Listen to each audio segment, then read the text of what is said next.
not go. You know, I was serious about this. I was not going to be found. Of course, so I was worth a lot of points. So I go out and climb this tree all the way to the top. Do you remember? I remember. So I'm at the top of this tree. There's goddamn mosquitoes. I'm getting bit up. There's flies. It's hot, and I'm just hanging up there and hanging up there and hanging up there. And then I notice there's no noises coming from what the hell? So I climb all the way down the tree, sneaking around stuff, right up to the big house, and there he's got a whole nother activity. With the entire camp! God, I love Jeff. This is what I'm going to remember about Rob. I can't think of anything that's negative about him. Least judgmental person on the planet. Accepted everyone for who they were and are.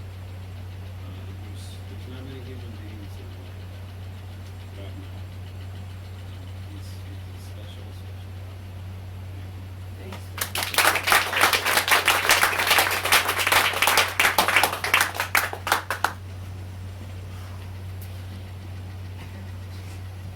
I'm going to say a few things just for the privilege of following Dan Gibney. There's so many amazing stories from those mountain years. I want to kind of give the camper's perspective. Because I had been a camper for like 5 or 6 years before that, and I had Gibney, I think, at least once, right? And I think probably G heights and H heights. So then we start Mounties and got Gibney again, which was amazing.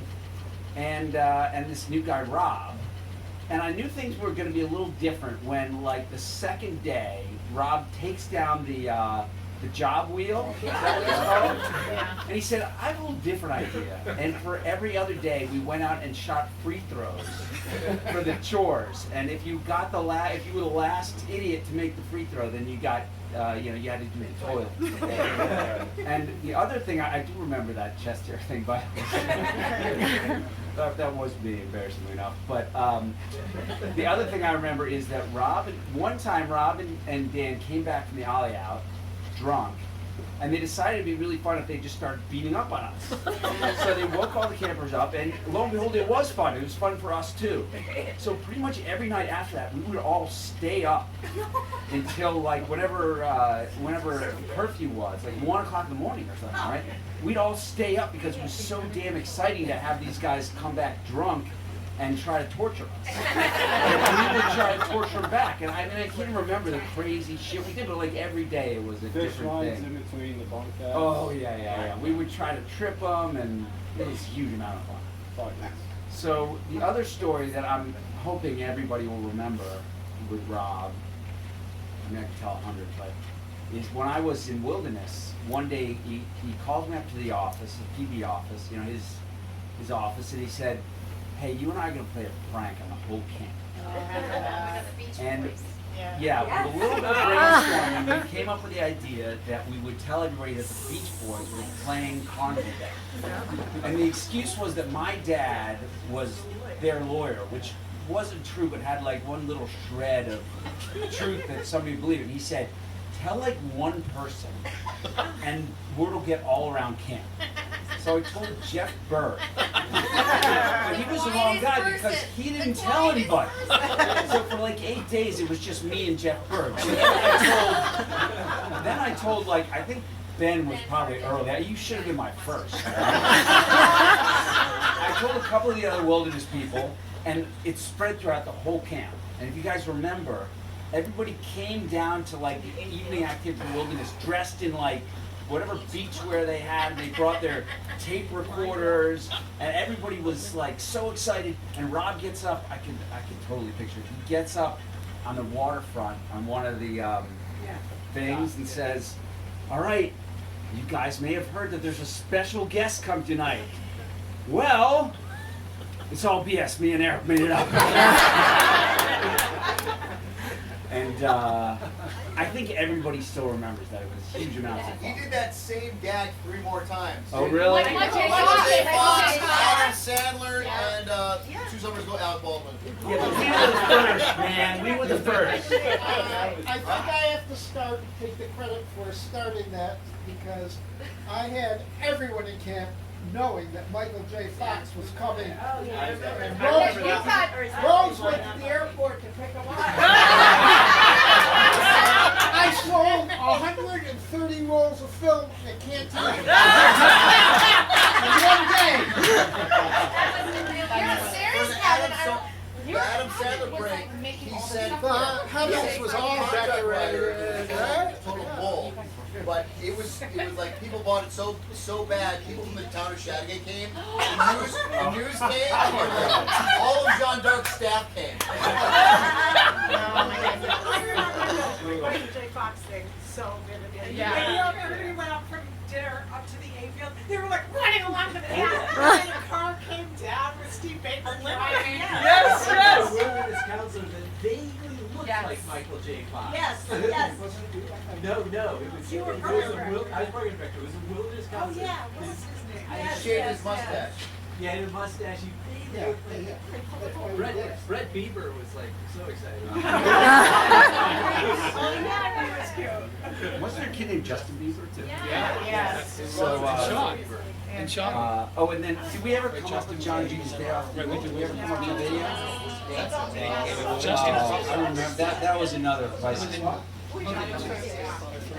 So before I lose the crowd here, so Justin, like I'm one of those. There's probably some people out here. You lost. Hey, hurting. Eric, you Stop lost- torturing me, man. You lost more than that.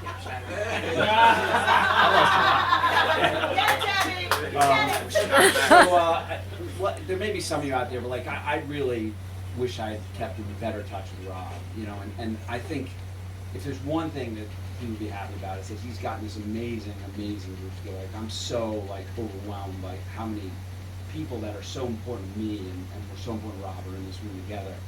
I was like, there was a gift in that he came out to LA with Susan and his daughter, and they stayed with me for like a week. And I got that time with him about 5 years ago. He instigated it, but it's I felt like it was a huge gift, and it just blows my mind, devastates me that he's gone. But the fact that he could pull us together makes me so happy. And if there's anything I'm going to pull from this, I'm going to try to be, even a little more like Rob and keeping in touch with people I really care about. So, love you, man.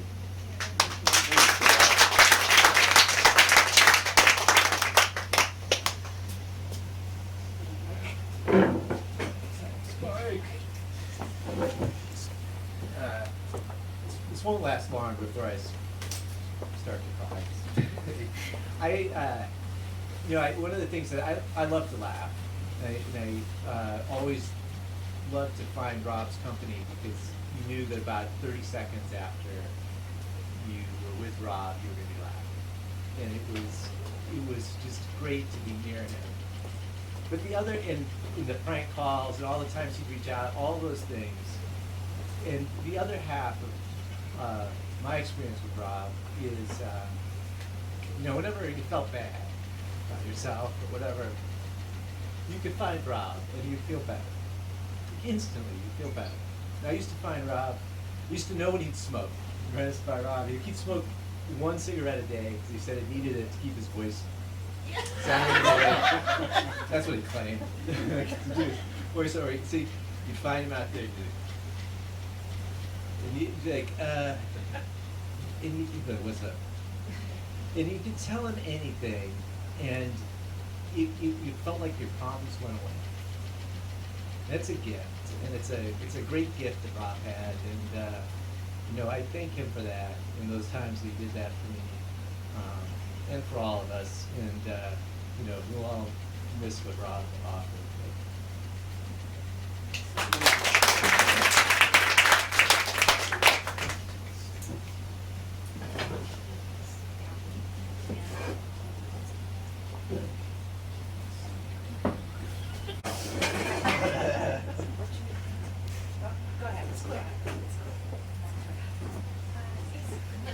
I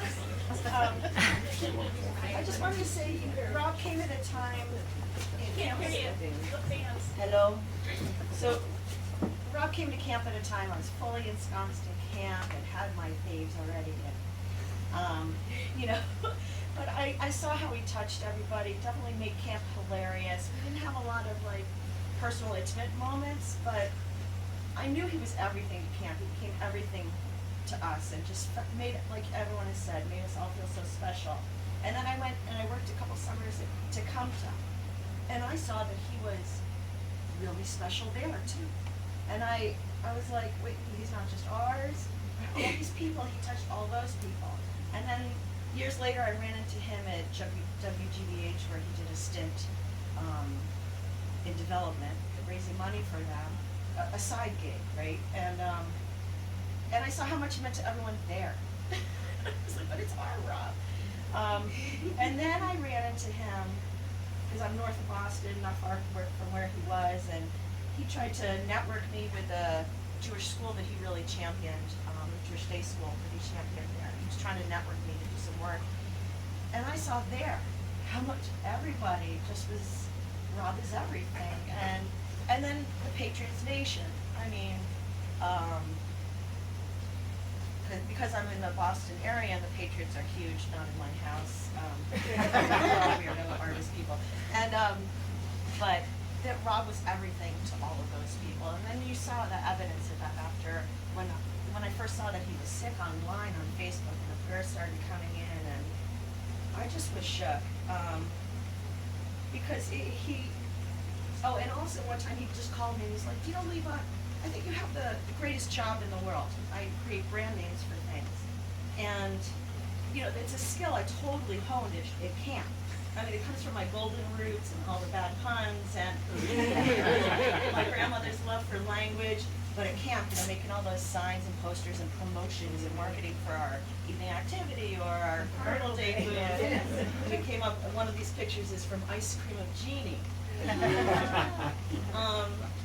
That's really where I sharpened my skills, and you know, it's been my second career. And he just thought I had the coolest job.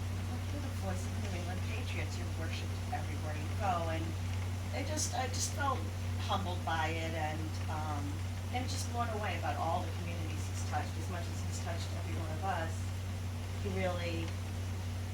has fan clubs around the world, and everyone just felt really special in his presence. And I think there's so many assholes in the world, and I was just heartbroken when such a radiant light has left us.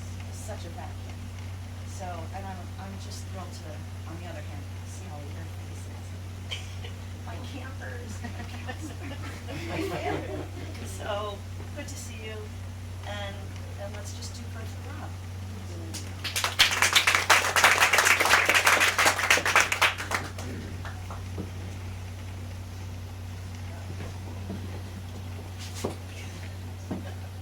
So I just have to say, it's like unfucking unbelievable. We're all here. I mean, John and I last were at Camp Chateaugay in 1989, and it took this to bring all of us together. I mean, Eric and Spike flew in from California, Josh Golden came up from Atlanta. I mean, the miles that have been traveled to be together today are testimony to what Rob created in all of our lives. And I think that's what I have been focused on, is how can one person create this sense of magic that connected us all to each other, to what our lives were like when we all shared this time and this space at Chateaugay together.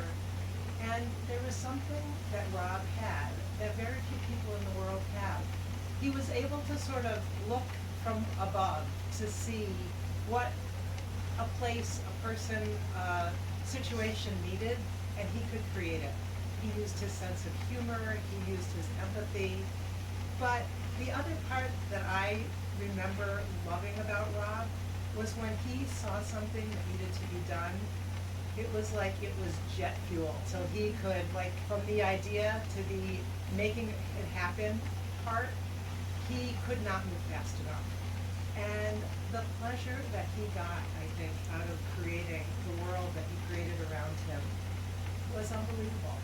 And I'm sitting here today just flooded with memories, like things that I don't even remember remembering, have all come back by seeing all of you and hearing snippets of stories and memories that were so there and so part of our lives, but not remembered. So I think I just feel this tremendous joy in memories and in the fact that I think all of us take a piece of Rob with us after today and hopefully do our part in making the world a better place and being more sympathetic and empathic to others that need something and someone to pave the way and make the path a little lighter and brighter. So great being here today with all of you.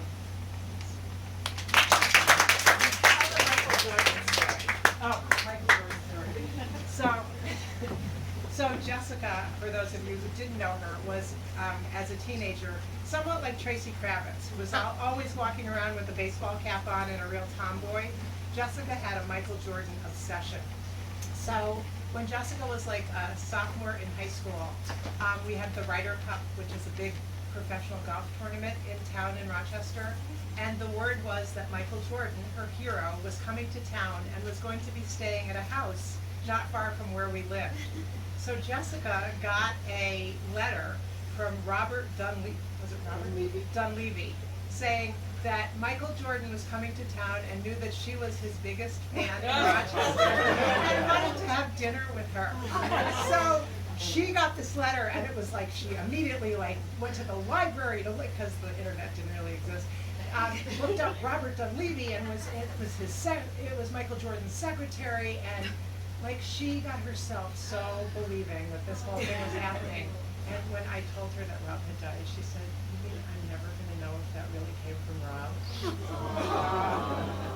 Because we think it did.